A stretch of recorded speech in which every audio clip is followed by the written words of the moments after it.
स्वागत है एक बार फिर से आप सभी तमाम डीएलएड साथियों का आपके अपने YouTube channel MSA classes DElEd channel पर। तो झारखंड डीएलएड फाइनल एग्ज़ाम की बेहतरीन तैयारी के लिए आप लोगों का क्लास जारी है और आज का इम्पॉर्टेंट क्लास होगा फाउंडेशन पेपर 2 का क्लास 6 टॉपिक नंबर 6 और ये टॉपिक्स होंगे व्यक्तित्व यानी पर्सनैलिटी। तो इन संभावित टॉपिक्स का कंप्लीट आंसर भी बताएंगे और इनका कंप्लीट क्लास भी देंगे।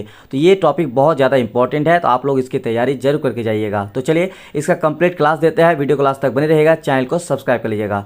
साथ ही हमारी तरफ से हिंदी मीडियम और इंग्लिश मीडियम का कंप्लीट नोट्स तैयार किया गया है जिसमें आप एक बेहतरीन तैयारी कर सकते हैं। तो दोनों ही मीडियम के स्टूडेंट्स नोट्स ले सकते हैं। स्क्रीन पर देख रहे हैं नंबर 9110 9115 52 पर हमें व्हाट्सएप में मैसेज कर दीजिएगा। नोट्स के साथ साथ आपको एग्जाम की टिप्स ट्रिक्स और एग्जाम खत्म होने तक पूरा गाइडेंस किया जाएगा। और अगर बात की जाए सेशन 2019-21 की, तो हमारी तरफ से तैयारी करवाया गया था जिसमें आप लोग स्क्रीन पर देख रहे होंगे पूजा जी, सौमित्र जी और सनाया जी, जिन्होंने 88% से लेकर 90% तक रिजल्ट किए हैं 2019-21 के सेशन। इसके अलावा शुभम जी, अदिति जी, एमएसए भार्गव, स्क्रीनशॉट भी देख सकते हैं, मैसेज भी देख सकते हैं इन सभी स्टूडेंट्स का जिन्होंने एक बेहतरीन रिजल्ट किया था 89% 88% तक। तो अगर आप भी इनकी तरह रिजल्ट करना चाहेंगे तो नोट्स ले सकते हैं। तो चलिए आज का इंपॉर्टेंट क्लास होने वाला है जो कि फाउंडेशन पेपर 2 का क्लास 6 टॉपिक नंबर 6 और टॉपिक होंगे यहाँ पे आप लोग का व्यक्तित्व यानी पर्सनैलिटी। तो इसका कंप्लीट आंसर बताएंगे और कंप्लीट क्लास भी देंगे। तो चैनल को सब्सक्राइब कर लीजिएगा, वीडियो को लाइक कर दीजिएगा और अपने दोस्तों को भी शेयर कर दीजिएगा। तो आज का इम्पॉर्टेंट क्लास होने वाला है जो कि टॉपिक हमारा है व्यक्तित्व पर्सनैलिटी। और इस टॉपिक से डीएलएड फाइनल एग्जाम में कई बार क्वेश्चन देखने को मिला है, तो बहुत ज़्यादा इंपॉर्टेंट आप लोगों के लिए टॉपिक्स है। तो इसका कंप्लीट क्लास देंगे, वीडियो क्लास तक बने रहेगा। जो चैनल पर नए हैं चैनल को सब्सक्राइब कर लीजिएगा और अपने दोस्तों को भी शेयर कर दीजिएगा। तो इंपॉर्टेंट टॉपिक्स का क्वेश्चन आंसर कंप्लीट बताएंगे। उससे पहले आप लोगों को बता दें कि डीएलएड स्टूडेंट्स के लिए स्पेशल टेलीग्राम चैनल बनाया गया है, तो आप लोग टेलीग्राम चैनल ज्वाइन कर लीजिएगा। टेलीग्राम में जाइए और टेलीग्राम में जाकर सर्च कीजिए @जैक DLED JAC DLED। जैसे जैक DLED सर्च कीजिएगा तो एक चैनल आएगा एमएसए क्लासेस नाम का, उस चैनल को आप लोग ज्वाइन कर लीजिएगा, ठीक है। या फिर डिस्क्रिप्शन में लिंक दे देंगे, आप लोग जाकर लिंक से भी ज्वाइन कर सकते हैं। तो आज का इंपॉर्टेंट क्लास है व्यक्तित्व पर्सनैलिटी। तो चलिए इसका कंप्लीट क्लास बताते हैं।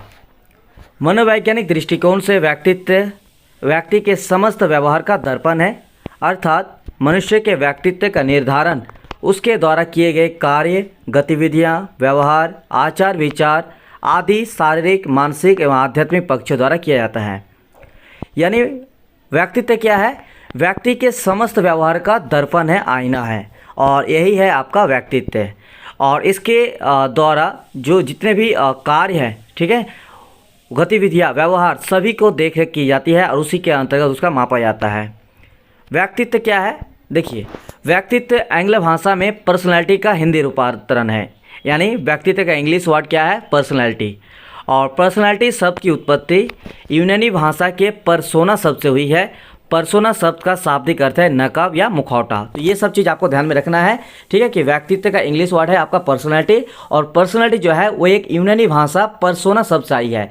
यानी यूनान में एक भाषा है यूनानी शब्द में जो पर्सोना, और उसी पर्सोना वर्ड से पर्सनैलिटी शब्द की उत्पत्ति हुई है। तो पर्सोना शब्द का अर्थ शाब्दिक अर्थ है नकाब या मुखौटा, जो हम लोग फेस पे लगाते हैं ऊपर से, नकाब या मुखौटा। नकाब या मुखौटे से तात्पर्य है नकली चेहरा। माना जाता है कि यूनानी लोग मुखौटा लगाकर मंच पर अभिनय किया करते थे। आप लोग देखे होंगे बहुत सारी जगह पे अभिनय होते हैं जिसमें कठपुतली भी नाच होती है, तो उसमें क्या होता है कि आगे से जो है मुखौटा लगा दी जाती है, जिसको जो इंसान अलग रहता है लेकिन मुखौटा देकर लगता है कि ये दूसरा कैरेक्टर में आया है, ठीक है। तो इस तरह से जो है यूनानी लोग भी ऐसा करता था पहले, और मंच पर जब अभिनय करते थे तो मुखौटे लगाकर। मुखौटे का प्रयोग इसीलिए किया जाता था ताकि उनका असली चेहरा लोगों के सामने ना आ जाए। मुखौटे की सहायता से मंच पर अभिनय करने वाले अभिनयकर्ता अपनी असली पहचान छुपाते थे। मुखौटे के कारण ये जान पाना मुश्किल होता था कि अभिनयकर्ता कोई दास है या विदूषक है या कोई राजा या रानी या कोई राजनर्तकी। मतलब जब आप मुखौटा लगा लीजिएगा, कोई अभिनय कीजिएगा, तो आपको कोई और नहीं पहचान पाएगा कि ये असल में है क्या, ठीक है।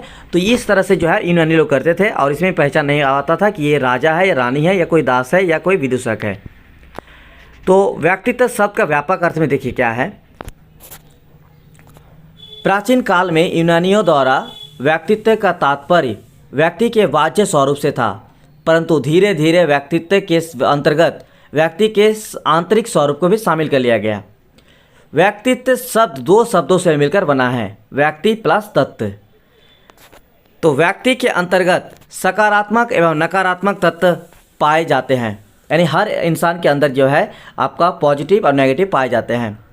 व्यक्ति के सकारात्मक एवं नकारात्मक तत्वों के योग को व्यक्तित्व कहा जाता है, यानी इन पॉजिटिव और नेगेटिव जो तत्व होंगे उन्हीं को योग को क्या कहा गया है, व्यक्तित्व यानी पर्सनैलिटी कहा गया है।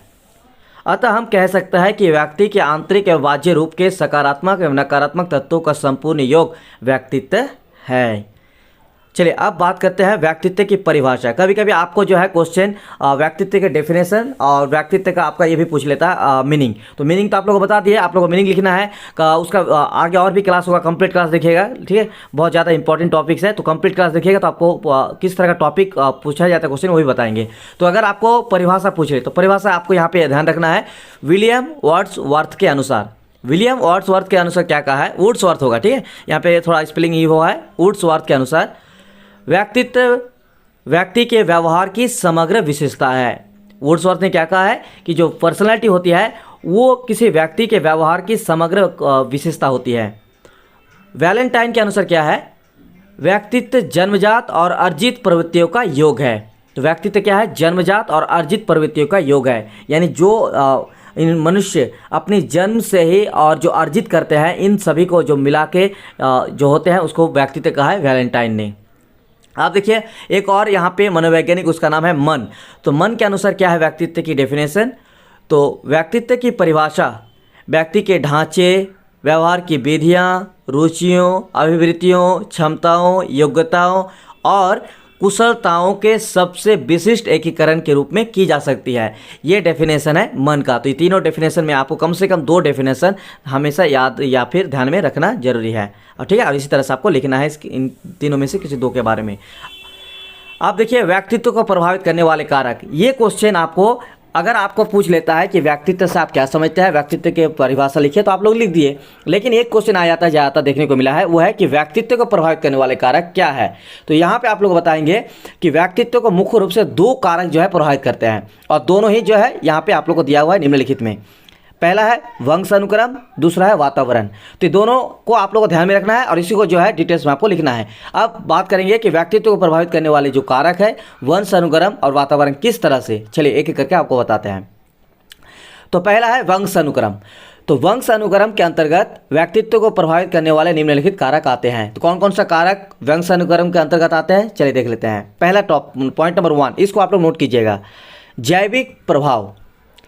मनुष्य के शरीर में आने को अंतःस्रावी ग्रंथि होती है जो व्यक्तित्व को प्रभावित करता है।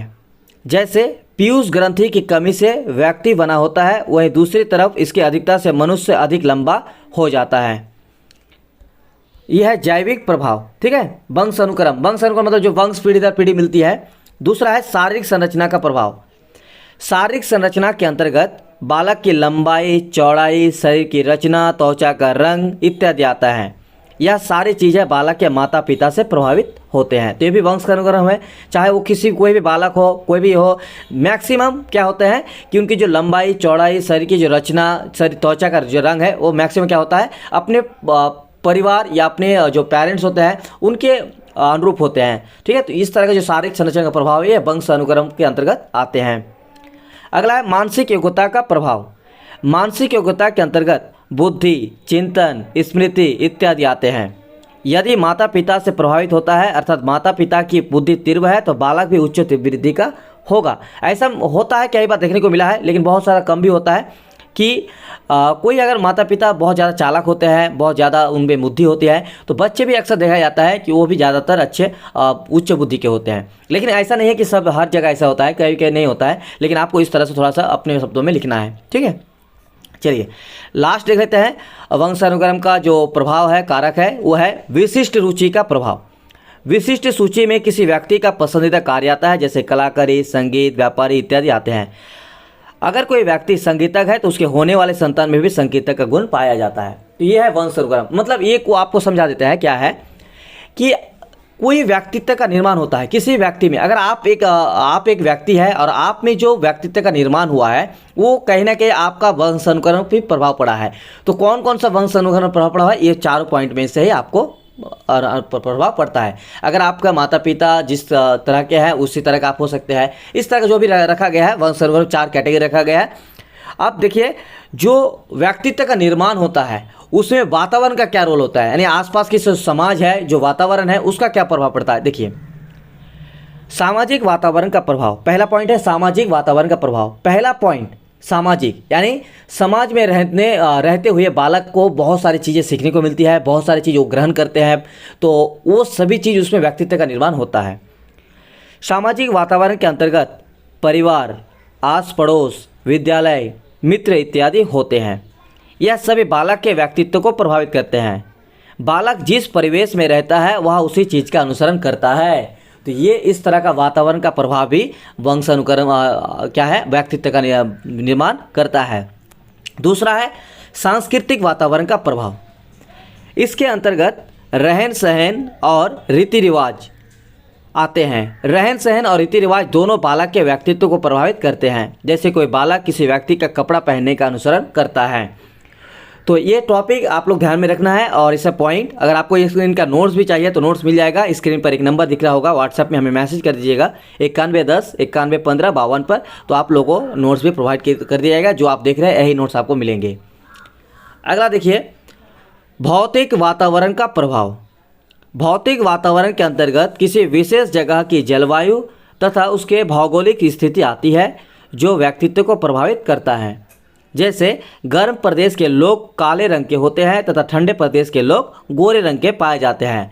तो कभी कभी भौतिक वातावरण का भी प्रभाव रहता है व्यक्तित्व के निर्माण में, और वहाँ की जलवायु, वहाँ की भौगोलिक स्थिति भी उसकी व्यक्तित्व को प्रभावित कर सकता है। ठीक है, उदाहरण के लिए आप लोग देखे होंगे बहुत सारे ऐसे गर्म देश होते हैं, गर्म जगह होते हैं जहाँ पे लोग जो है काले रंग के होते हैं, जबकि ठंडे प्रदेश के लोग आपको देखने को मिलेगा गोरे रंग। तो इस तरह का मैक्सिमम देखने को मिला जाता है। तो ये आपका भौतिक वातावरण का प्रभाव। तो ये है कंप्लीट। अगर आपको इनका नोट्स चाहिए तो 9110 9115 52 पर हमें मैसेज कर दीजिएगा व्हाट्सएप में। तो लाइक कर दीजिएगा, शेयर कर दीजिएगा और सब्सक्राइब कर दीजिएगा MSA क्लासेस DLED चैनल, जहाँ पे आप लोगों को DLED की तमाम जानकारी मिलती है एग्जाम से रिलेटेड और DLED एग्जाम की तैयारी। तो चलिए मिलते हैं नेक्स्ट वीडियो में, तब तक के लिए शुक्रिया।